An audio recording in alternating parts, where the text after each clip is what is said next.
Before we talk about freedom,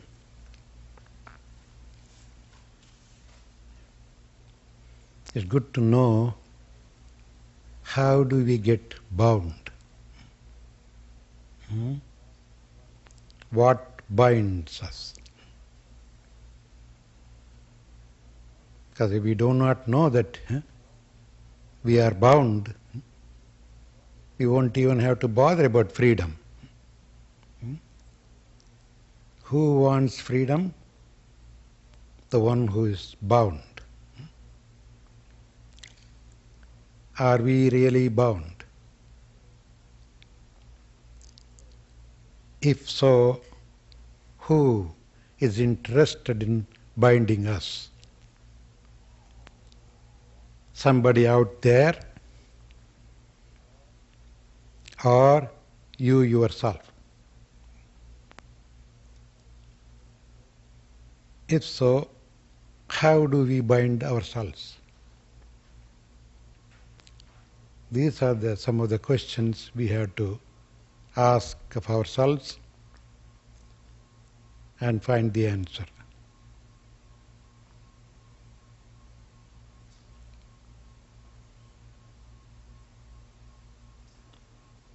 The fact is that nobody is interested in binding us.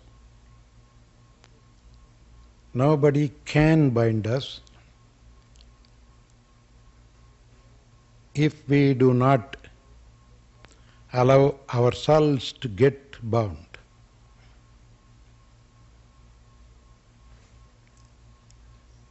It is completely in our hands.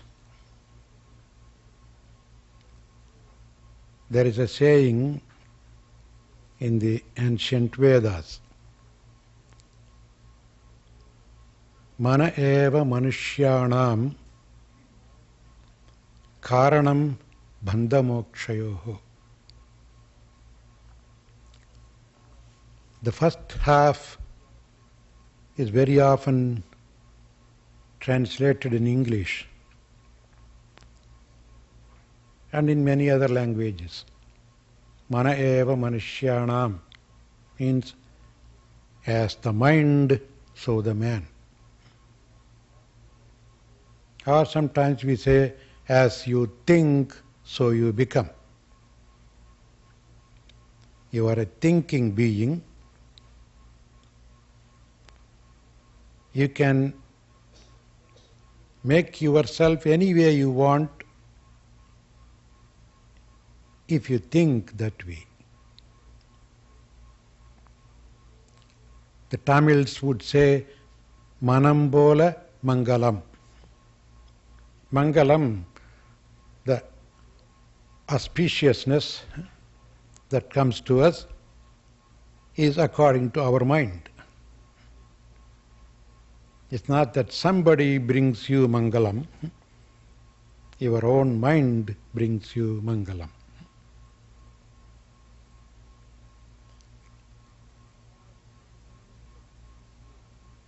And because it is the mind that makes you, you are the product of your own thinking. You can as well say, you are creating bondage and freedom by yourself. That's the second part.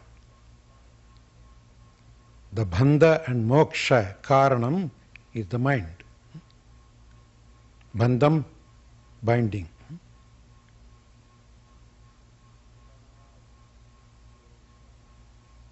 Bandhanad mrityor mukshiya ma amritat. That's what we repeat every day when we repeat the Trayambaka mantra. Bandhanat mrityor mukshiya. Mrityu bandhanathil irundu, from the mrityu bandhana, liberate me. Even the bondage of fear of death, liberate me.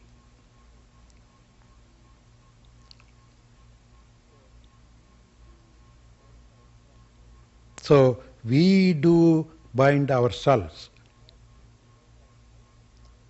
And when we have the capacity to bind ourselves, we sure have the capacity to liberate ourselves also. You don't need a liberator.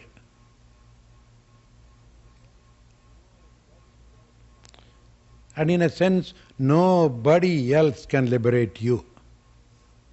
Even if the liberator, if somebody comes saying that I am the liberator, deliberately, they come to liberate you.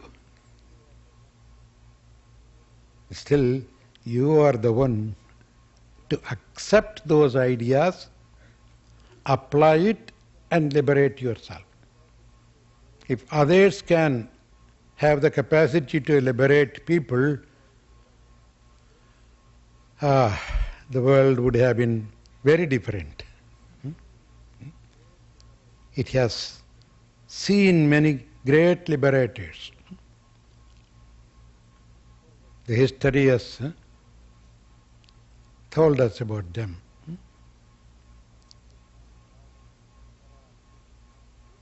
Krishna, Rama, Shankara, Buddha, Jesus, Moses, Muhammad, they all came to liberate us.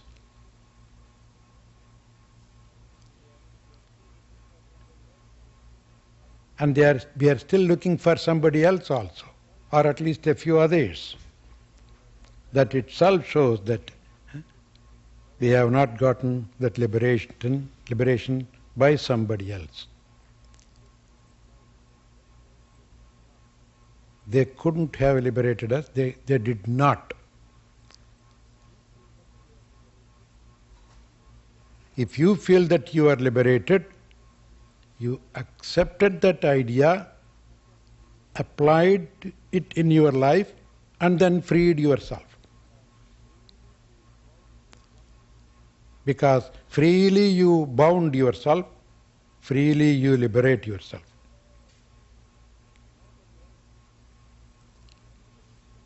Nobody else. In fact, nobody is even interested in binding us.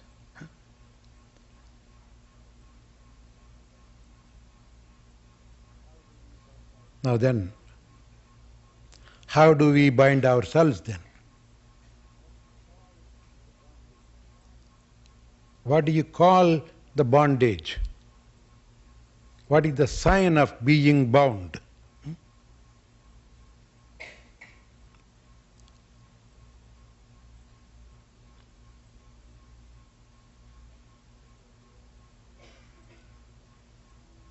When you are attached to something, attachment means something that glues you to. A lot of glues come nowadays. To attach one to another, you need a glue. We seem to use the glue to attach, we don't seem to use the clue to liberate us from. So your want, your attachment, personal. I want this to happen for me so that I can be happy.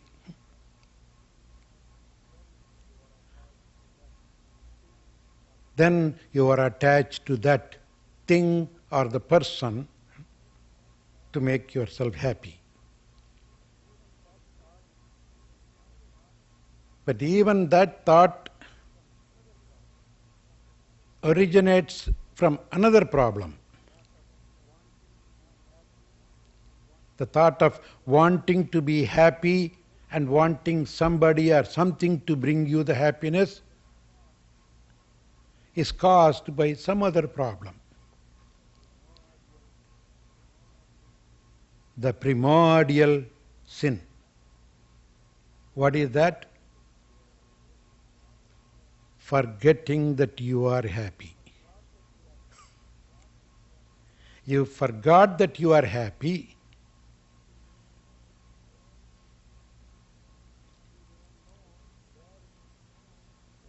and you don't know where it was. So you run around looking for it. Sometimes you seem to get it.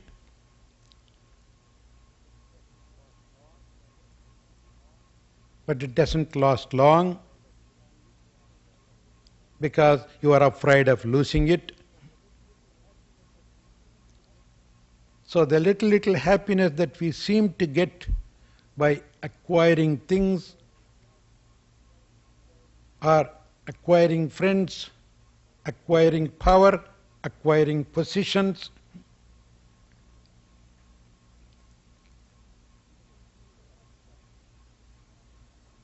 doesn't seem to last long.